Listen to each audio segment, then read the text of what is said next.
Bom dia, irmãos. Seguindo nosso plano anual de leitura, hoje, dia 12 de fevereiro, vamos ler Hebreus 9, de 1 a 22, Êxodo 6, do 28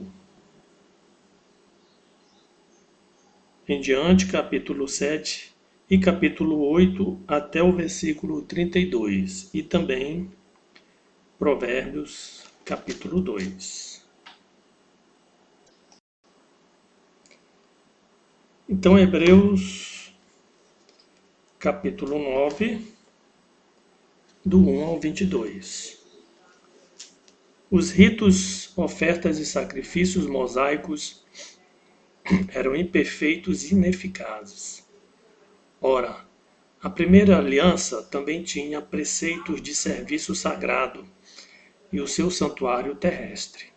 Com efeito, foi preparado o tabernáculo, cuja parte anterior, onde estava o candelabro, o candeeiro e a mesa, e a exposição dos pães, se chama o santo lugar. Por trás do segundo véu se encontrava o tabernáculo, que se chama o Santo dos Santos, ao qual pertencia o altar de ouro para o incenso e a arca da aliança totalmente coberta de ouro, na qual estava uma urna de ouro contendo maná, o bordão de Arão que floresceu e as tábuas da aliança, e sobre ela os querubins de glória que, com a sua sombra, cobriam o propiciatório. Dessas coisas, todavia, não falaremos agora pormenorizadamente. Ora, depois de tudo isso assim preparado, continuamente entram no primeiro tabernáculo os sacerdotes para realizar os serviços sagrados. Mas no segundo, o sumo sacerdote, ele sozinho, uma vez por ano, não sem sangue, que oferece por si pelos pecados de ignorância do povo, querendo com isto dar a entender o Espírito Santo que ainda o caminho do santo lugar não se manifestou, enquanto o primeiro tabernáculo continua erguido. É isto uma parábola para a época presente, e segundo esta se oferecem tantos dons como sacrifícios, embora estes, no tocante à consciência, sejam ineficazes para aperfeiçoar aquele que presta culto, os quais não passam de ordenanças da carne, baseadas somente em comidas e bebidas e diversas abluções, impostas até o tempo oportuno de reforma. O sacrifício de Cristo não se repete, é perfeito e eficaz. Quando, porém, veio Cristo como sumo sacerdote dos bens já realizados mediante o maior e mais perfeito tabernáculo, não feito por mãos, quer dizer, não desta criação, não por meio de sangue de bodes e de bezerros, mas pelo seu próprio sangue, entrou no Santo dos Santos, uma vez por todas, tendo obtido eterna redenção.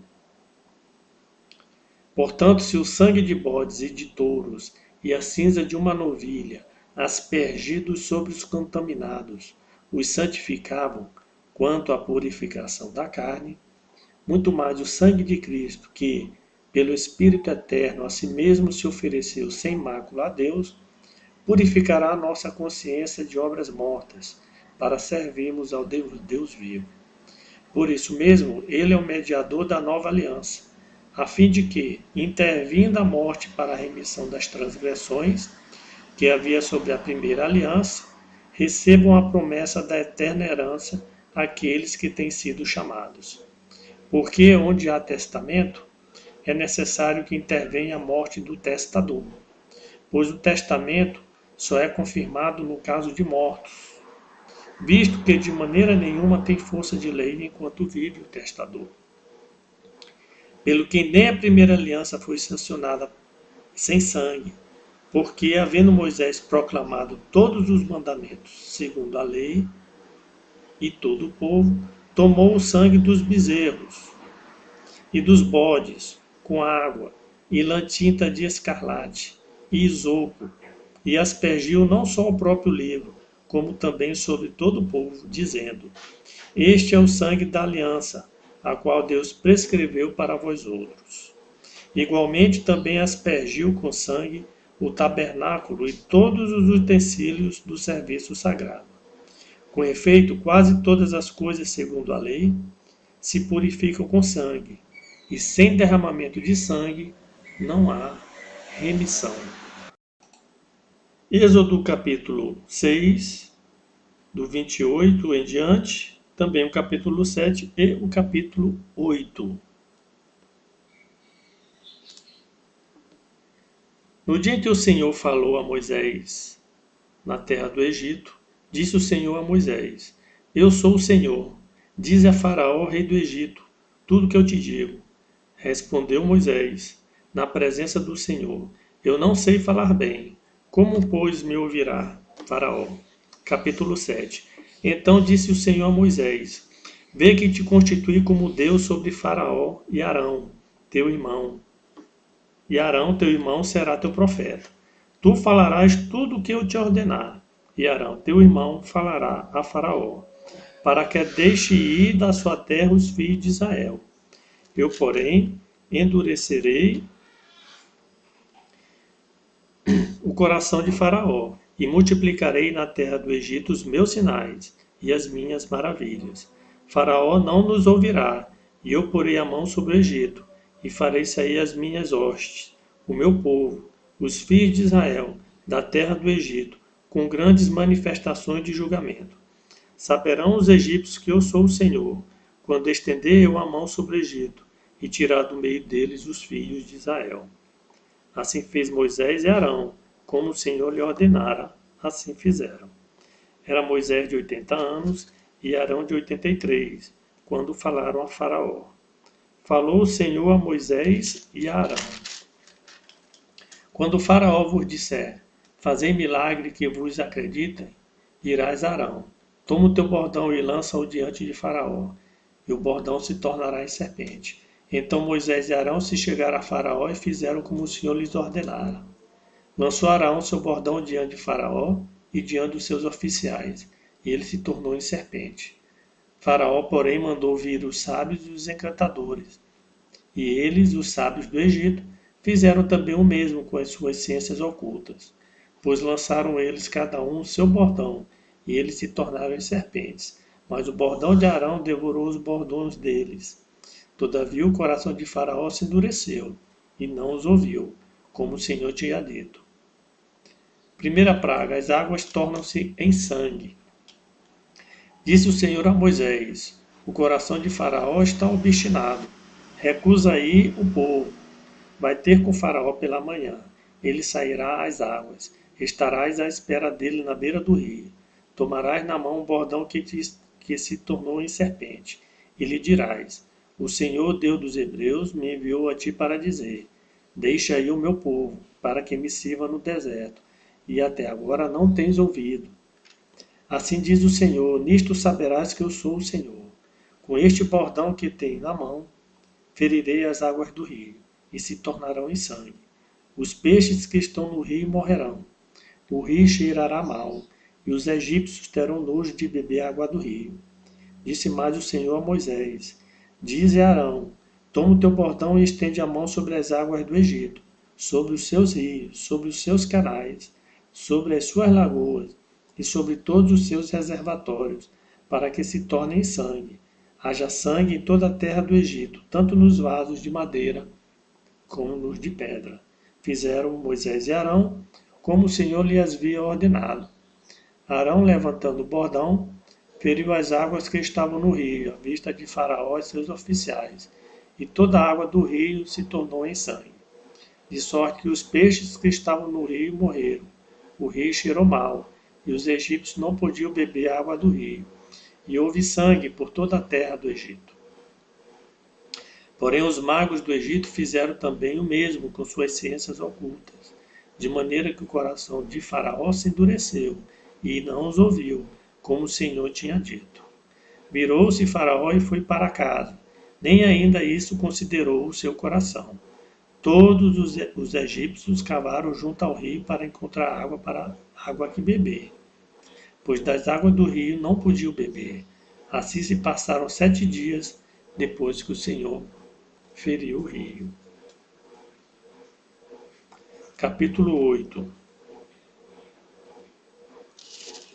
Segunda praga, rães. Depois disse o Senhor a Moisés: Chega-te a Faraó e diz-lhe: Assim diz o Senhor: Deixa aí o meu povo, para que me sirva.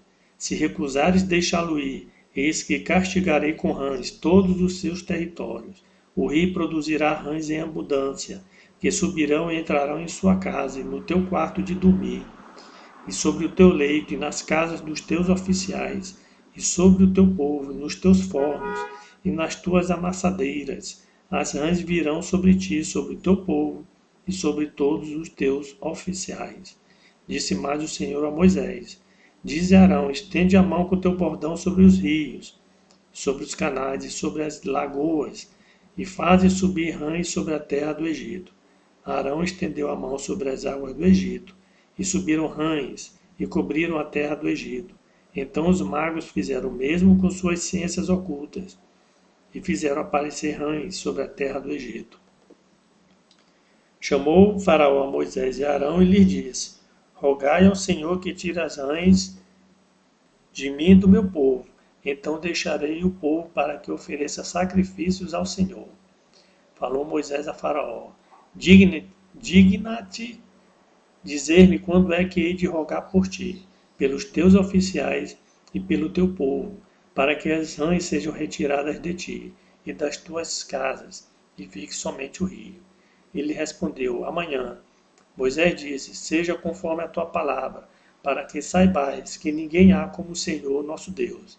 Retirar-se-ão as rãs de ti e das tuas casas, e dos teus oficiais, e do teu povo, ficarão somente no rio. Então saíram Moisés e Arão da presença de Faraó, e Moisés clamou ao Senhor por causa das rãs, conforme combinara com Faraó. E o Senhor fez conforme a palavra de Moisés.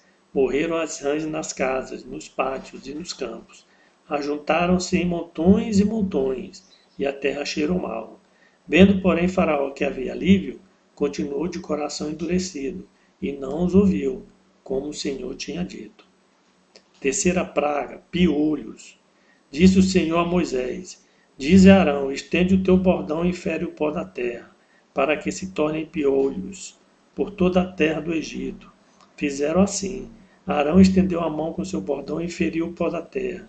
E houve muitos piolhos nos homens e no gado. Todo o pó da terra se tornou em piolhos por toda a terra do Egito. E fizeram os magos os mesmos com suas ciências ocultas, para produzirem piolhos, porém não puderam.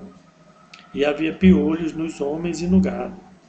Então disseram os magos a Faraó: Isto é o dedo de Deus. Porém, o coração de Faraó se endureceu e não os ouviu, como o Senhor tinha dito. Quarta praga, moscas. Disse o Senhor a Moisés: Levanta-te pela manhã, cedo, e apresenta-te a Faraó. Eis que ele sairá às águas, e diz-lhe: Assim diz o Senhor: Deixa aí o meu povo, para que me sirva. Do contrário, se tu não deixares ir o meu povo, eis que eu enviarei enxames de moscas sobre ti, sobre os teus oficiais, sobre o teu povo e nas tuas casas, e as casas dos egípcios se encherão destes enxames, e também a terra em que eles estiverem. Naquele dia separarei a terra de Gósen, em que habita o meu povo, para que nela não haja enxames de mosca, e saibas que eu sou o Senhor no meio desta terra. Farei distinção entre o meu povo e o teu povo. Amanhã se dará este sinal. Assim fez o Senhor, e vieram grandes enxames de moscas à casa de Faraó e às casas dos seus oficiais, e sobre toda a terra do Egito, e a terra ficou arruinada com estes enxames. Chamou Faraó a Moisés e Arão e disse: Ide, ofereceis sacrifícios ao vosso Deus nesta terra. Respondeu Moisés: Não convém que façamos assim, porque ofereceríamos ao Senhor nosso Deus sacrifícios abominados aos egípcios? Eis que se oferecermos tais sacrifícios perante os seus olhos, não nos apedrejarão eles? Temos de ir caminho de 3 dias ao deserto, e ofereceremos sacrifícios ao Senhor nosso Deus, como ele nos disser. Então disse Faraó: Deixai-vos-ei ir, para que ofereçais sacrifícios ao Senhor, vosso Deus, no deserto. Somente que saindo não vades muito longe. Orai também por mim. Respondeu-lhe Moisés: Eis que sai da tua presença e orarei ao Senhor. Amanhã estes enxames de moscas se retirarão de Faraó, dos seus oficiais e do seu povo, somente que Faraó não mais me engane, não deixando ir o povo para que ofereça sacrifícios ao Senhor. Então saiu Moisés da presença de Faraó e orou ao Senhor. E fez o Senhor conforme a palavra de Moisés. E os enxames de moscas retiraram de Faraó, dos seus oficiais e do seu povo. Não ficou uma só mosca. Mas ainda esta vez endureceu Faraó o coração e não deixou ir o povo. Livro de Provérbios, capítulo 2. A excelência da sabedoria. Filho meu, se aceitares as minhas palavras e esconderes contigo os meus mandamentos, para fazeres atento à sabedoria o teu ouvido e para inclinares o coração ao entendimento, e se clamares por inteligência e por entendimento alçares a voz, se buscares a sabedoria como a prata e como a tesouros escondidos a procurares, então entenderás o temor do Senhor e acharás o conhecimento de Deus, porque o Senhor dá a sabedoria e da sua boca vem inteligência e o entendimento. Ele reserva a verdadeira sabedoria para os retos, é escudo para os que caminham na sinceridade, aguarda as veredas do juízo e conserva o caminho dos seus santos. Então entenderás justiça, juízo e equidade, todas as boas veredas. Porquanto a sabedoria entrará no teu coração, e o conhecimento será agradável à tua alma. O bom siso te guardará, e a inteligência te conservará, para te livrar do caminho do mal, e do homem que diz coisas perversas, dos que deixam as veredas da retidão para andarem pelos caminhos das trevas, que se alegram de fazer o mal, folgam com as perversidades dos maus, seguem veredas tortuosas e se desviam nos seus caminhos, para te livrar da mulher adúltera, da estrangeira, que lisonjeia com palavras, a qual deixa o amigo da sua mocidade e se esquece da aliança do seu Deus. Porque a sua casa se inclina para a morte, e as suas veredas para o reino das sombras da morte. Todos os que se dirigem a essa mulher não voltarão, e não atinarão com as veredas da vida. Assim andarás pelo caminho dos homens de bem, e guardarás as veredas do justo, porque os retos habitarão a terra, e os íntegros permanecerão nela. Mas os perversos serão eliminados da terra, e os aleivosos serão dela desarraigados.